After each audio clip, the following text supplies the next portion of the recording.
নমস্কার, আমি শ্রী দেবাশিস। আমার ইউটিউব চ্যানেলে আপনাদের স্বাগত। প্রথমেই বলি, আমার ইউটিউব চ্যানেল আপনাদের ভালো লাগছে আশা করছি, কারণ প্রচুর লাইক পড়ছে, শেয়ার করছেন, সাবস্ক্রাইব করছেন। এর জন্য আপনাদের প্রত্যেককে আমার ধন্যবাদ। তো আজকে যেটা নিয়ে আলোচনা করব, প্রত্যেক দিন এক হয়, কিন্তু কোনো দিন এটা নিয়ে কেউ আজ পর্যন্ত আলোচনা করেনি যে আপনার আর্থিক উন্নতিটা কেন হচ্ছে না।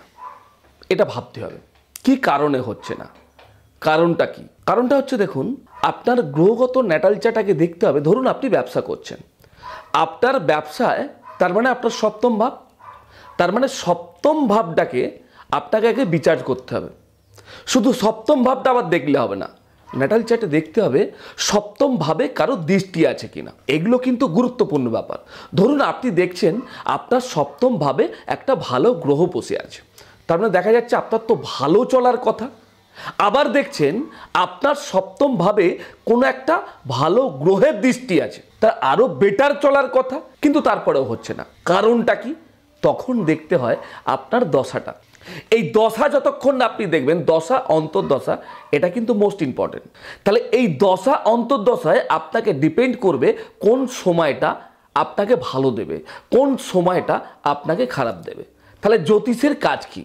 যে এই সময়টা আপনার বেটার যাবে, এই সময়টা আপনার পাওয়ারফুল দিয়ে দিল। অ্যাকচুয়াল আমাদের রেমেডি কিন্তু সেটাই, কিন্তু মানুষের ধারণা কি যে আমাকে কেউ কোনো জ্যোতিষতান্ত্রিক আমাকে রেমেডি করে দিল, আমার সারা জীবনটা কিন্তু খুব বেটার যাবে। দেখুন, আমি কিন্তু অরিজিনাল কথাটা বলছি, হয়তো আপনাদের ভালো লাগবে না, কিন্তু যারা মিথ্যে কথা বলবে তাদের কথাটা আপনাদের ভালো লাগবে। কিন্তু অরিজিনাল কি?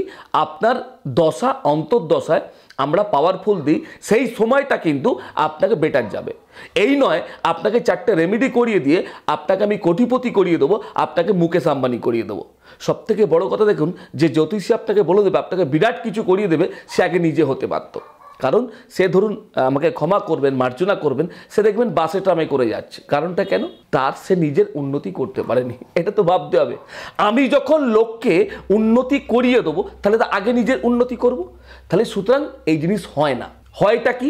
আপনার ন্যাটাল চার্টে দেখতে হবে আপনার গ্রহের কি কন্ডিশন আছে, আপনাকে কে দৃষ্টি দিচ্ছে, আপনার এই সময় দশা কি, আপনার কোন দশায় আপনার ডেভেলপমেন্ট হবে, সেই দশায় তখন আমরা আপনাকে পাওয়ারটা দিই। অর্থাৎ সেই রেমেডি, ধরুন বৃহস্পতি উচ্চস্তরে বসে আছে, কোন সময়টা আপনি বেটার করবেন, কোন সময়টা আপনার দশা আপনাকে বেটার দেবে, তাহলে আমরা সেই সময় আপনাকে তখনই যখন রেমেডিটা আপনার করিয়ে দিলাম, আপনার দেখবেন তত্তর করে আপনার ডেভেলপমেন্ট হতে কিন্তু বাধ্য। ইয়েস, হবেই, গ্যারেন্টেড, চ্যালেঞ্জ। তবে হ্যাঁ, যারা জানে, যারা পারে, যারা বোঝে, তবেই কিন্তু হবে, নচেত কিন্তু হবে না। এটা মাথায় রাখবেন। কোনো ভুল ধারণা নিয়ে কোনো জ্যোতিষের কাছে যাবেন না, আপনারা কিন্তু ঠকবেন। সুতরাং আজকে এখানেই আমি শেষ করলাম, কারণ এই জিনিসটা শেষ করার নয়, সামনে আসতে হবে, দেখতে হবে, দেখে তবে বলতে পারো। আজকের মতো আমাকে বিদায় দিন। তবে হ্যাঁ, আবার বলছি, লাইক শেয়ার করতে ভুলবেন না, সাবস্ক্রাইব করতে ভুলবেন না, আর তার সঙ্গে বেল আইকনটা প্রেস করতে একদমই ভুলবেন না। আজকের মতো বিদায় দিন। প্রত্যেকে ভালো থাকুন, সুখে থাকুন, শান্তিতে থাকুন। নমস্কার।